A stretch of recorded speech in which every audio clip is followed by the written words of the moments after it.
encounter to sustain, but he advanced to it with comparative indifference, for Edith, though beautiful and highly esteemed by her royal relative, nay, although she had from his unjust suspicions actually sustained the injury of which Berengaria only affected to complain, still was neither Richard's wife nor mistress, and he feared her reproaches less, although founded in reason, than those of the Queen, though unjust and fantastical. Having requested to speak with her apart, he was ushered into her apartment, adjoining that of the Queen, whose two female Coptish slaves remained on their knees in the most remote corner during the interval. A thin black veil extended its ample folds over the tall and graceful form of the high-born maiden, and she wore not upon her person any female ornament of what kind soever. She arose and made a low reverence when Richard entered, resumed her seat at his command, and, when he sat down beside her, waited, without uttering a syllable, until he should communicate his pleasure.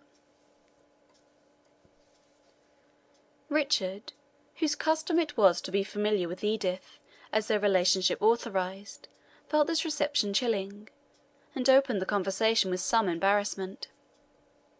"Our fair cousin," he said at length, "is angry with us, and we own that strong circumstances have induced us, without cause, to suspect her of alien conduct to what we have ever known in her course of life. But while we walk in this misty valley of humanity, men will mistake shadows for substances. Can my fair cousin not forgive her somewhat vehement kinsman Richard?" "Who can refuse forgiveness to Richard?" answered Edith, "provided Richard can obtain pardon of the King?" "Come, my kinswoman," replied Coeur de Lion, "this is all too solemn. By Our Lady, such a melancholy countenance, and this ample sable veil, might make men think thou wert a new-made widow, or had lost a betrothed lover at least. Cheer up! Thou hast heard, doubtless, that there is no real cause for woe. Why then keep up the form of mourning?" "For the departed honour of Plantagenet, for the glory which hath left my father's house." Richard frowned. "Departed honour? Glory which has left our house?" he repeated angrily.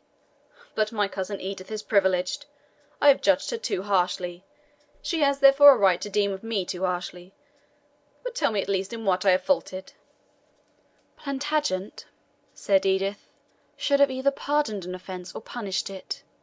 It misbecomes him to assign free men, Christians and brave knights, to the fetters of the infidels.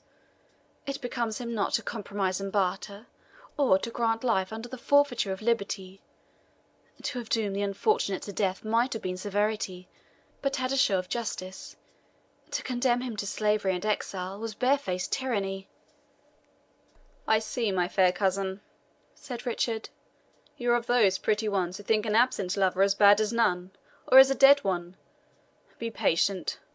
Half a score of light horsemen may yet follow and redeem the error, if thy gallant have in keeping any secret which might render his death more convenient than his banishment." "Peace with thy scurril jests," answered Edith, colouring deeply.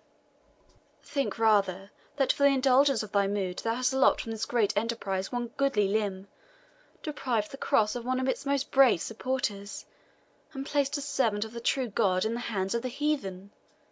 Hast given, too, to minds as suspicious as thou hast shown thine own in this matter, some right to say that Richard Coeur de Lion banished the bravest soldier in his camp, lest his name in battle might match his own." "I?" exclaimed Richard, now indeed greatly moved. "Am I one to be jealous of renown? I would he were here to profess such an equality. I would waive my rank and my crown and meet him, manlike, in the lists, that it might appear whether Richard Plantagenet had room to fear or to envy the prowess of mortal man. Come, Edith, thou thinkest not as thou sayest. Let not anger or grief for the absence of thy lover make thee unjust to thy kinsman, who, notwithstanding all thy testiness, values thy good report as high as that of any one living." "The absence of my lover?" said the Lady Edith. "But yes, he may well be termed my lover, who hath paid so dear for the title. Unworthy as I might be of such homage, I was to him like a light, leading him forward in the noble path of chivalry. But that I forgot my rank, or that he presumed beyond his, is false, were a king to speak it." "My fair cousin," said Richard, "do not put words in my mouth which I have not spoken. I said not you had graced this man beyond the favour which a good knight may earn, even from a princess, whatever be his native condition. But, by Our Lady, I know something of this love gear. It begins with mutual respect and distant reverence. But when opportunities occur, familiarity increases, and so. But it skills not talking with one who thinks herself wiser than all the world."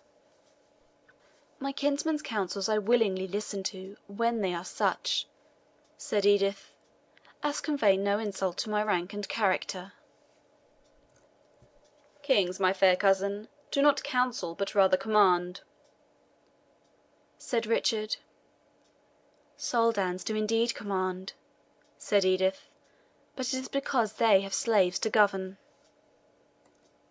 "Come, you might learn to lay aside this scorn of soldanery when you hold so high of a Scot," said the King. "I hold Saladin to be truer to his word than this William of Scotland, who must needs be called a lion, forsooth. He hath foully faulted towards me in failing to send the auxiliary aid he promised.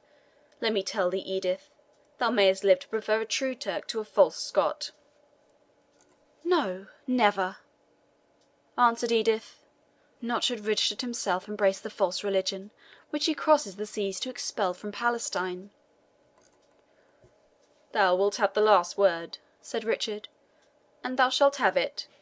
Even think of me what thou wilt, pretty Edith. I shall not forget that we are near and dear cousins." So saying, he took his leave in fair fashion, but very little satisfied with the result of his visit. It was the fourth day after Sir Kenneth had been dismissed from the camp, and King Richard sat in his pavilion, enjoying an evening breeze from the west which, with unusual coolness on her wings, seemed breathed from merry England for the refreshment of her adventurous monarch, as was gradually recovering the full strength which was necessary to carry on his gigantic projects.